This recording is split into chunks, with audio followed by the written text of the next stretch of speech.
I, Sam Galsworthy, being the returning officer at the above election, do hereby give notice that the number of votes recorded for each candidate at the said election is as follows. Donathan Connor David, the Conservative Party candidate, 11,554. Hawkins Robert James, Socialist Labour Party, 342. Hayes Catherine Ann, commonly known as Catherine Hayes, Green Party, 2,840. Holmes Paul Thomas, the Liberal Party, 624. Hughes Talia Simone, commonly known as Talia Simone Marrington, Liberal Democrat, 4,113. Moon Perran Moon, commonly known as Perran Moon, Labour Party, 19,300.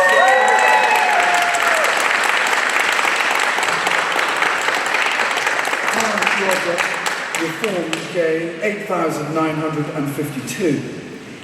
The total number of ballot papers rejected was 196. I hereby declare that Perran Henry Rupert Moon is duly elected for the Camborne and Redruth constituency.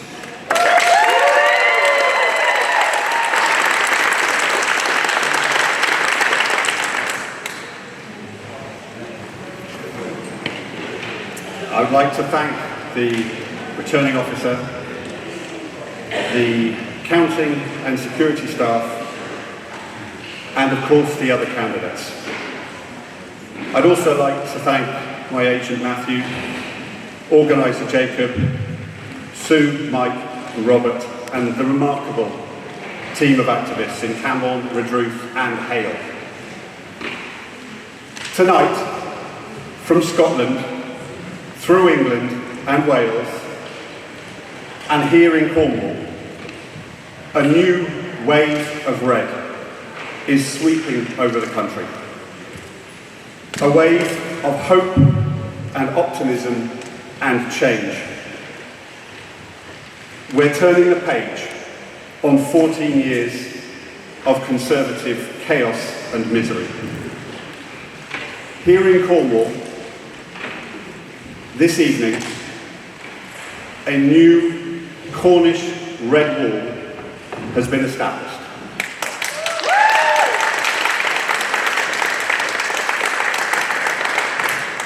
In Camborne, Redruth and Hale, I will honour the trust that the people have placed in me to ensure more decisions about how we live are made in Cornwall, to build our local economy, to revitalise our public services, to rejuvenate our National Health Service, to build homes for Cornish people, to clean up our rivers and seas, to deal with the scourge of child poverty, and to protect our language and heritage. Tonight is a night to open a new chapter of hope and optimism. Tomorrow, the work begins. I am ready for the challenges ahead. Muras, thank you.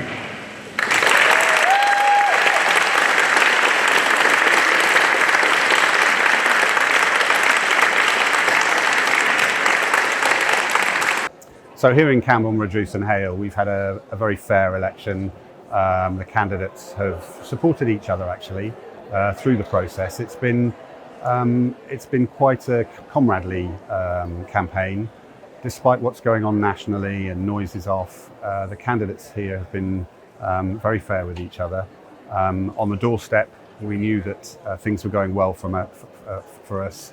We've been actively running this campaign for 2.5 years now.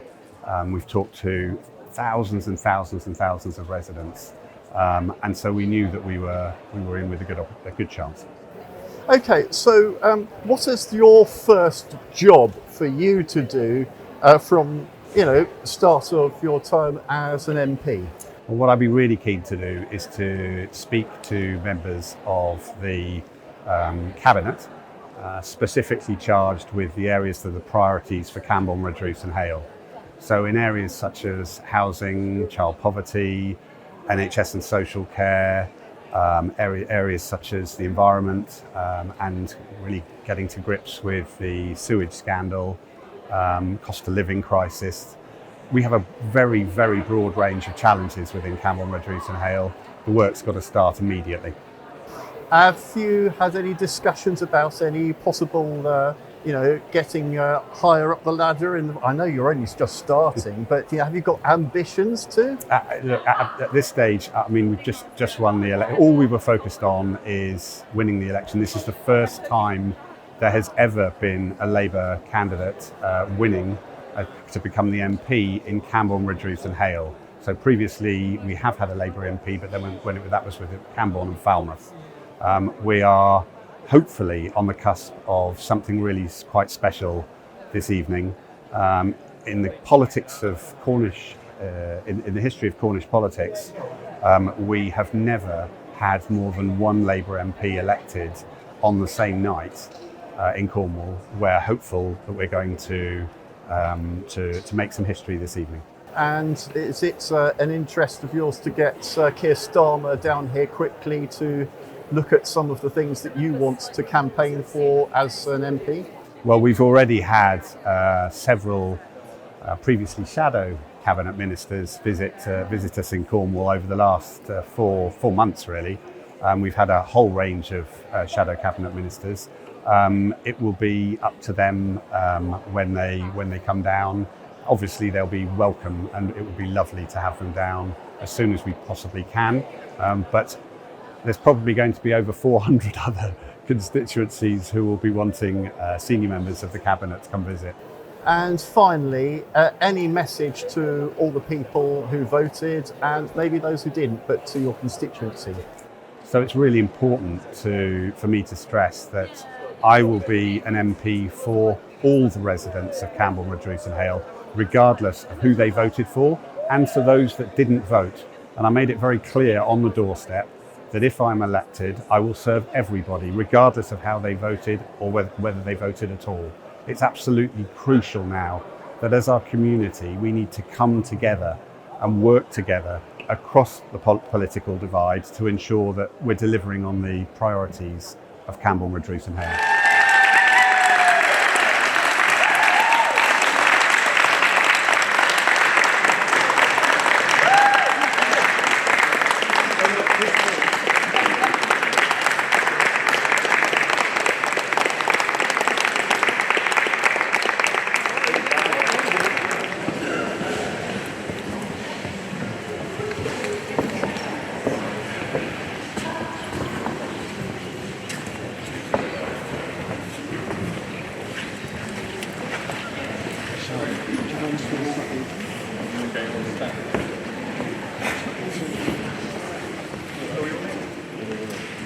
I, Sam Ballsworthy, being the returning officer, the above election, do hereby give notice that the number of votes recorded for each candidate at the said election is as follows.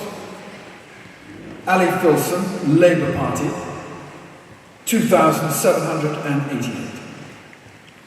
Flindle Ian Edward, commonly known as Ian Flindle, Green Party, 1,797.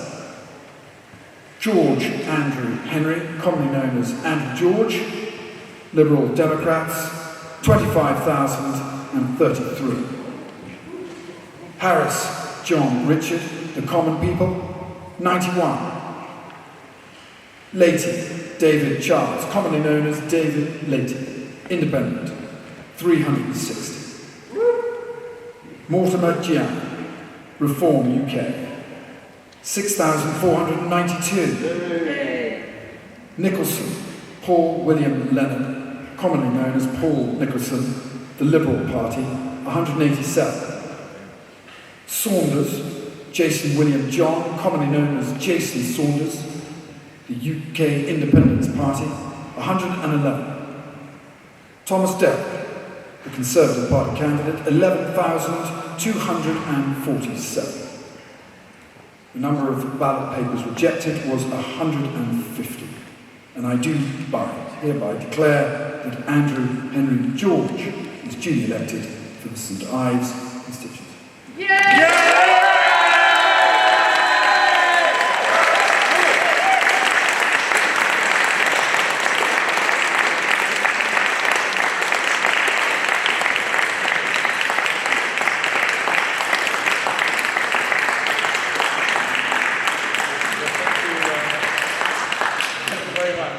And thank you to the returning officer of all for counting and telling agents who have worked so long and hard to ensure that this count has been conducted both efficiently and effectively. And well, I'm very proud to be part of such a functioning democracy. I'd also like to thank my agent, Richard Hillingburn, and all of those in the team who helped the Liberal Democrats get this campaign across the line. So to Liz and Juliet and to all of the others within the team who supported us.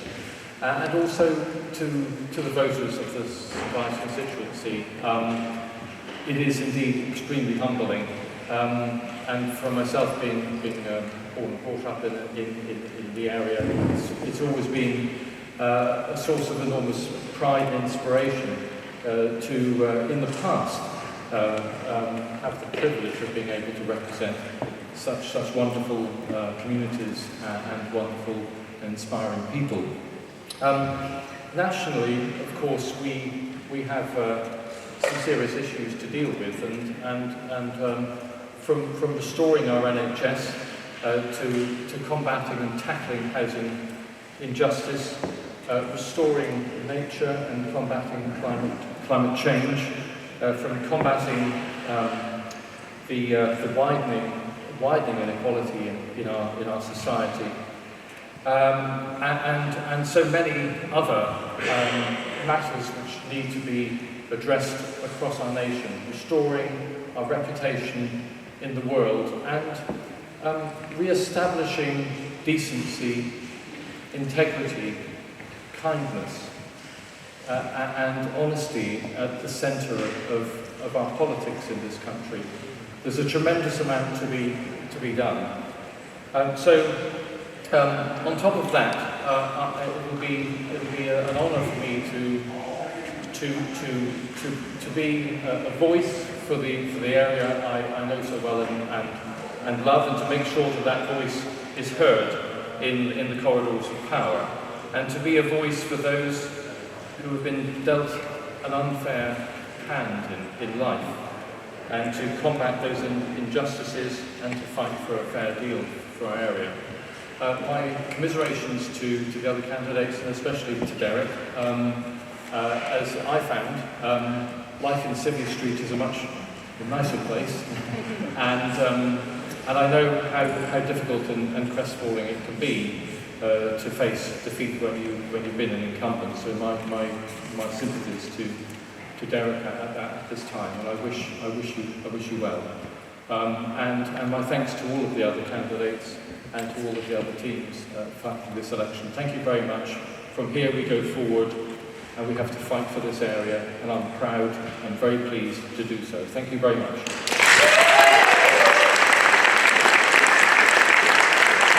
It was very exciting. We started the campaign with an expectation that it was going to be close. We didn't expect the overwhelming victory that we've received, and to receive more than 50% of the vote is something which, although I did achieve that in the distant past, it's gratifying to see such an overwhelming support for us, which is much appreciated. Now, obviously, you have been MP for this area before, but things have changed a lot since then. What do you think has changed that you've got to get to grips with, deal with, those sort of things? Well, there's a hell of a lot to restore. I mean, not only is the country in chaos and the reputation of politicians has taken a hell of a hit, but also the area is facing the biggest, well, NHS crisis in its in its history, and the housing emergency is the worst in living memory.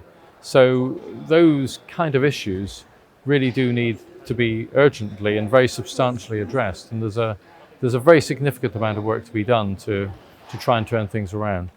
And why do you think that the people of Penwith, St Ives, the Isles of Scilly put their trust in you again? Well, I think that we presented a very positive campaign, one which presented, if you like, a set of both values and policies which we felt would provide people with hope that although it's going to be difficult, it's certainly not going to be easy.